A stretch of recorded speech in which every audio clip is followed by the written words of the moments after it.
always, welcome to Detours, Understanding Acquired Brain Yeah. Injury. Got to remember that. Thank you, Mark. And yeah.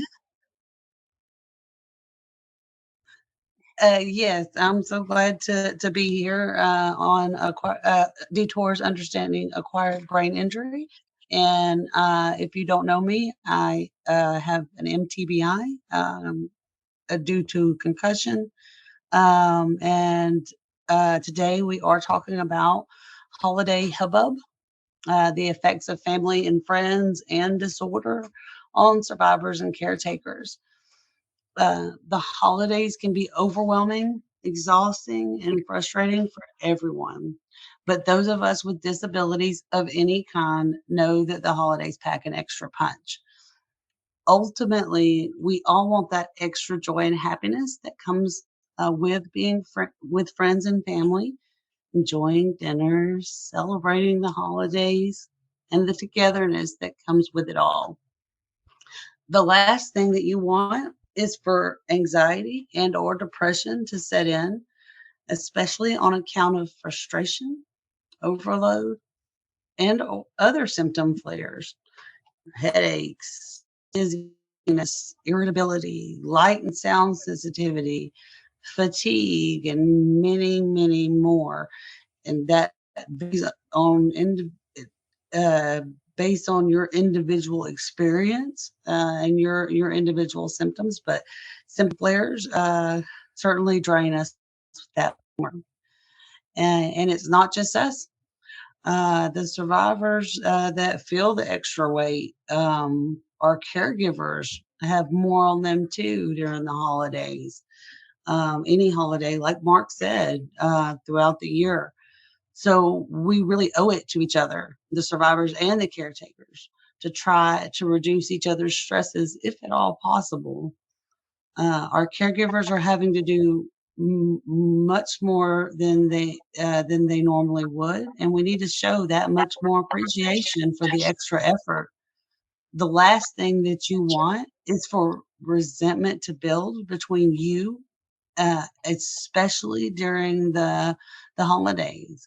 Um, it's already, a stressful time without adding to it. I do want to go over some of the things that we can do for ourselves and our caregivers that will help to alleviate as much stress as possible during the holiday season. I know that Thanksgiving has come and gone, but I'm certain that we also have holiday events to attend uh, all the way through ringing in the new year and beyond. Uh, these tips are good for any time, or really any event. So it doesn't have to be a holiday event; it can be a family reunion, Yeah, and these tips will birthdays, be whatever. valid, right? So first and foremost, communication. Make sure that you're communicating between you, your caregiver, vice versa on the other end of that situation, and communicating your needs with your friends and family that you're planning on going to the event with. People are not mind readers. None of No, us are, to my knowledge. Although sometimes I think that Mark may be on the verge. But seriously, though, communicate your needs. Ask your partner how you can help relieve their stresses. That's really important. I mean, because a lot of this is individual. So, what may help one, partnership that's also a patient caregiver relationship may not work for another. So, communicate that what you need individually. Um, Now, we do have, if you'll just take a look at the graphic, Mark's going to put up there. I do have kind of a little toolbox that I set up. It starts with 3 P's: planning, prioritize, and patience. Planning is extremely important, especially from planning to rest before and after an event, to planning what things you can bring for you to help you through an event. While you are planning your event, or your events, you must prioritize. Prioritize your well-being above all. If you are invited to multiple gatherings and you know that you're not going to have the energy to make it through both, communicate this with your host and choose which gathering will best satisfy your joy without completely draining you. Uh, think about things like there being judgmental family members there or alcohol at a gathering. These things can be very triggering. And when our emotions, and I know me personally, take a big hit, it takes me down for the rest of the day. So if you can avoid things that are triggers for you, by all means, because truly your well being above all, prioritize. Also, wait, Um, I would like to throw something in here. Remember that travel itself is yes. a task as well, whether you're flying or, and let's going through transport and all that stuff has to be taken into account. Like check-in and all those things that requires like some keeping in mind as well. And driving and how long you're going to be on the road, frequent breaks for all that stuff. So travel to and from, and especially if we're going to be major highways, PTSD for accident survivors, all that stuff. Right. So those are things that are often forgotten, but that is as much of a burden as anything else, if not more so. So do keep that in mind. And you're going to be packed in. You can be renting a car. You're going to be driving. Many of us don't have driver's licenses or passengers. So those are factors too to keep in mind. If flying is this the first time you've flown since you were hurt, all this kind of stuff. Right, right. All those additional stresses. I mean, but preparing for them is really our only chance at reducing them, if at all possible. I mean, like you said with the traveling, if you know that you're already drained the day before, and you kind of already got an idea you're probably not going to be making a long trip. You're not going to be sitting at a gathering for a few hours. It's just not going to happen. Consider things like FaceTime, you know, meet with your friends and family online if at all possible. If it will help to reduce your symptoms, help yourself. Take that initiative to want to help yourself. I even found that morning Kimmy is pretty fuzzy. um, Evening Kimmy, she's usually got her stuff a little bit more together. So evening Kimmy will often do things to help morning Kimmy. Right. So just kind of identifying where, things like that, like what time of day are you most productive or are able to do the most, and use that to help yourself when you're not able to, and you're not going to be able to because it happens every day. So, you know, that right there, it goes a long way in not only helping yourself, but letting your caregiver know that you care enough to do those things to make their lives easier too. Because the more that you can do for yourself, that's one less thing that they're going to have to help with, and that's one less stressor for them. Um, Now, patience. Uh, it's not easy to have, but, and it comes easier to some others, but we must remember to have patience, with others and ourselves. It can really pay off, especially once you realize that you start having patience for yourself. It's easier to have patience for others and for others to have patience with you. Um, it's It feels like a piece of the puzzle that just kind of bring like a last piece of the puzzle that brings it all together is having that patience with ourselves and others during the holidays, and forgiving whenever, say we run out of patience. Uh, And this one is paramount. I cannot preach this one enough. We must rest, and then rest some more It, because it it doesn't even mean sleep. It just means like get away from hyperstimulation. You can rest by going for a walk, or rest right. by just getting away from the input and allow your brain to regenerate energy. People assume it means fall asleep for 4 hours or 6 hours. It's Mhm. not what it means. It just Yeah. means like take a break from excessive brain stimulation. Mhm. And, it's like Right. maybe go out to the car, 20-minute nap. In fact, too long makes you overtired. So maybe Yeah. like set or have somebody come out, because many times we sleep right through the alarms, because the way our sleep patterns are is different. So have somebody Yeah. come out and get you 20 minutes, a cat nap helps kind of reset and gives you energy for a while. So maybe just Right. short little naps, like if you're, at a family reunion, if you're, Christmas party, if you're, if it's, 4th of July picnic or whatever, 20-minute little break. And again, Right. 20 minutes.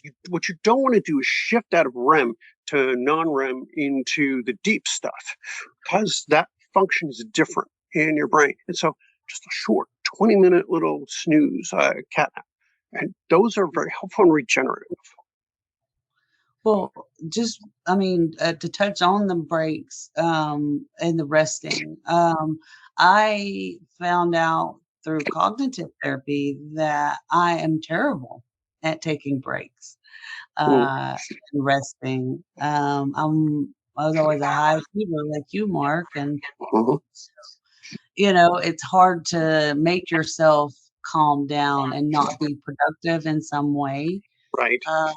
So I was sitting there, I would take a break, sit down, and I'd Do be stuff. making lists in my head about the things I was gonna do as soon as I got up, and that's not giving my brain a break at Mm-mm. all. Nope. Uh, yeah, like, honestly, sitting there and doing a little like, I have a little 8-minute meditation I do that helps me to clear my mind and, Hmm. and that really is a restful break. Sitting down and grounding, Hmm. finding that grounding, the Hmm. one thing you see, touch, smell, feel, and Hmm. hear.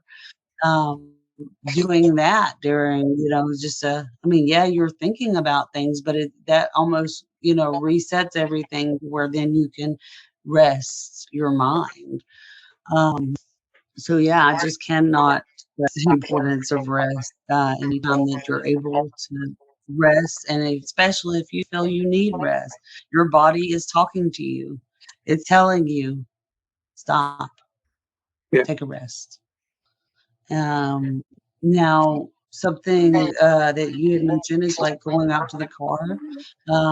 That's something that's really important if you're going to a family gathering, especially if you've got sensory overload and that, there is the possibility you're going to need a quiet space to decompress. So you can phone your host, ask them, "Hey, is there a quiet area I can, like, dedicate to me, should I need it?"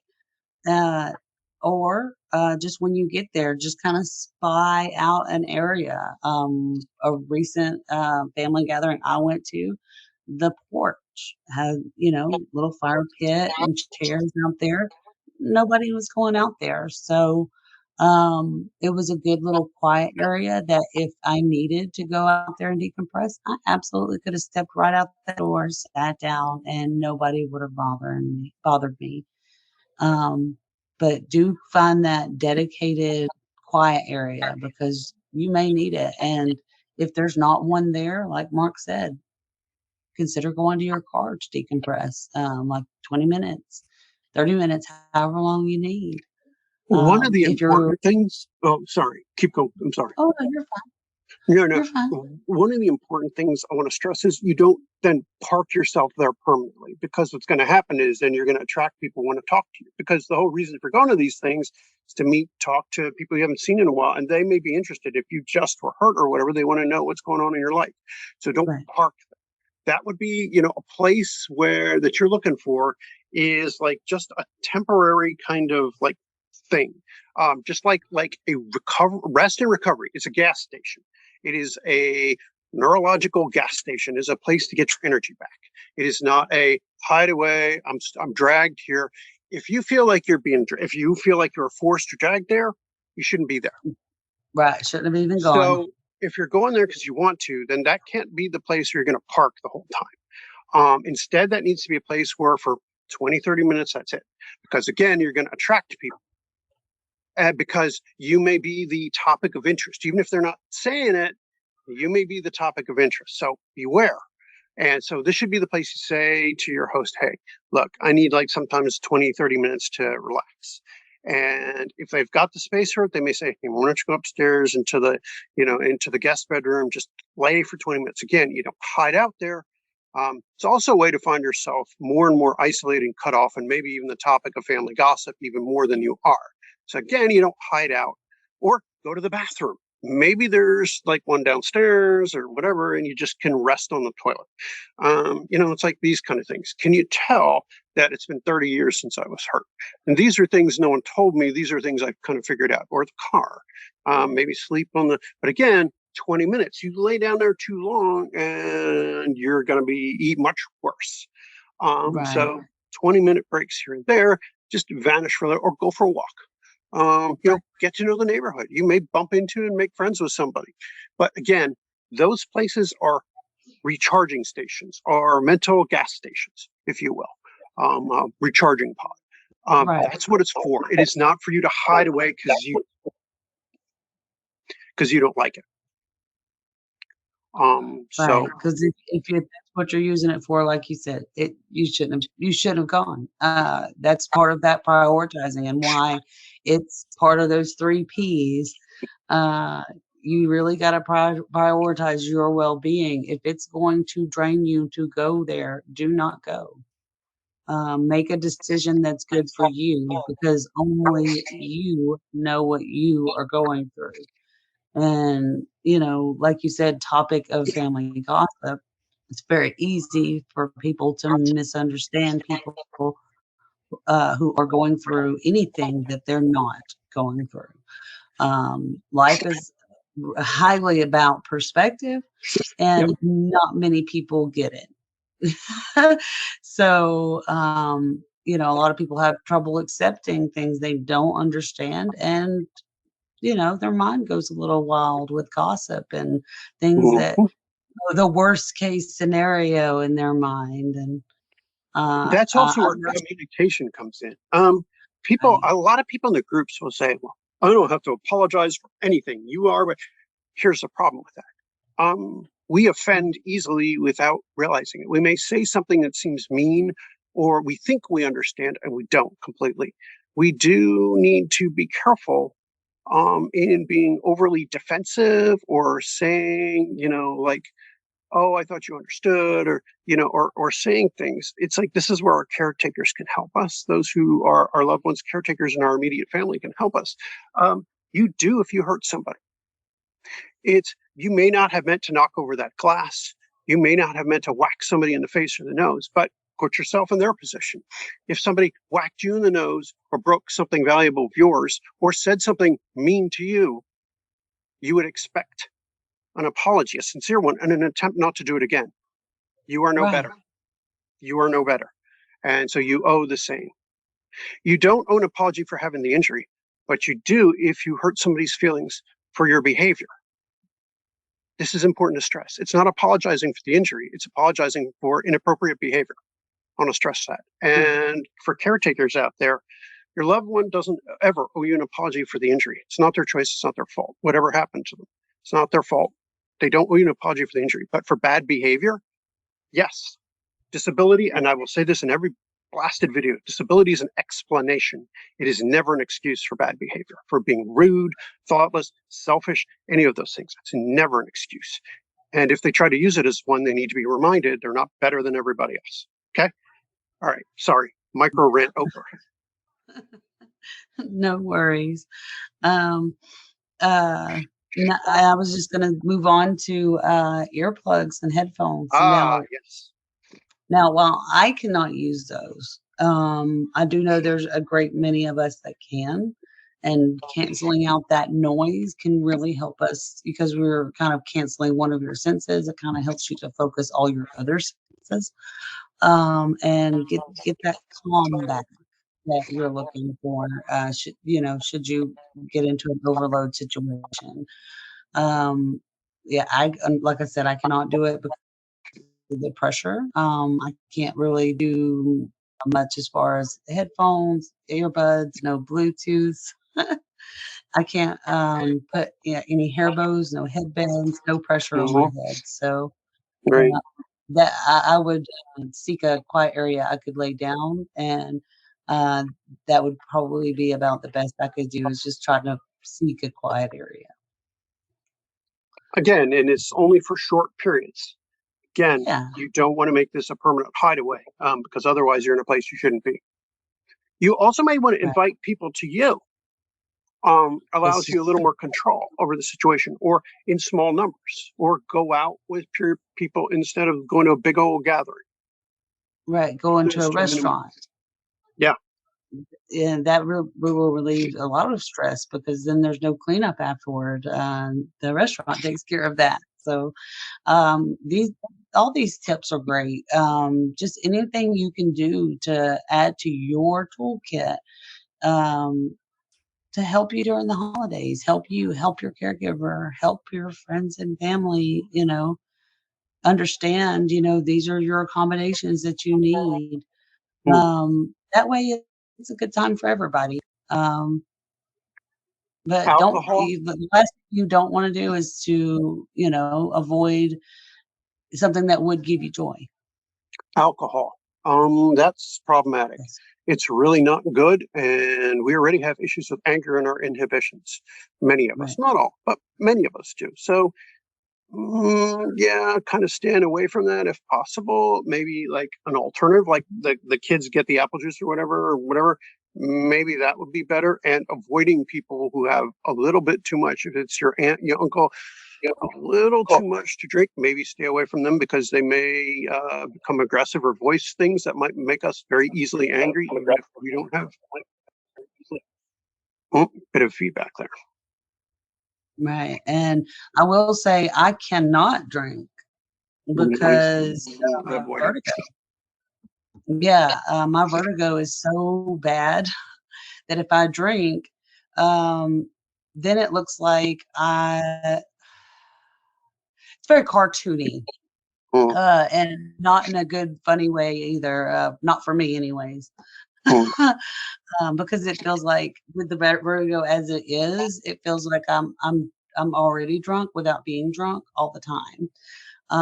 It right. is 0 fun, and I did not choose it. It's awful. So drinking on top of that, it's a nightmare and a half. Yeah, I don't. So I avoid it where I can. It's just it's not good. It's a bad combination, and it also helps bring out the worst in other people that you haven't dealt with. Like yeah. So yeah, no, I don't like. And that's the other thing I wanted to also for us to touch on is like Uncle Joe or whatever who needs to voice thoughts about you. Why aren't you back to work? Or hey, it's like how you dealing with the kids or aunt whatever's asking, gee, hey, how come you haven't invited us over? And you're like, "Uh." This is where caretakers and friends and letting the host know ahead of time helps. Knowing who's there. Maybe not going if so and so are there. You know what I mean? Or wait till they go, find out when they're coming. It's like stuff like that, or meeting in earlier in the morning.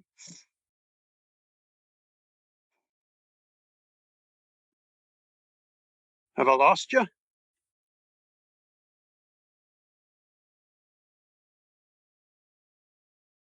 All right. Well, it looks like Kimmy's frozen out, but we're near the end anyway. So I'm going to say any questions, comments for Kim, please post them below. We'll say bye. And please like, subscribe, click the bell icon. There'll be plenty more from Kim, of course, and hopefully get that Zoom problems worked out. And hope you have a good holiday too. Bye, and see you later, and we'll have more from her.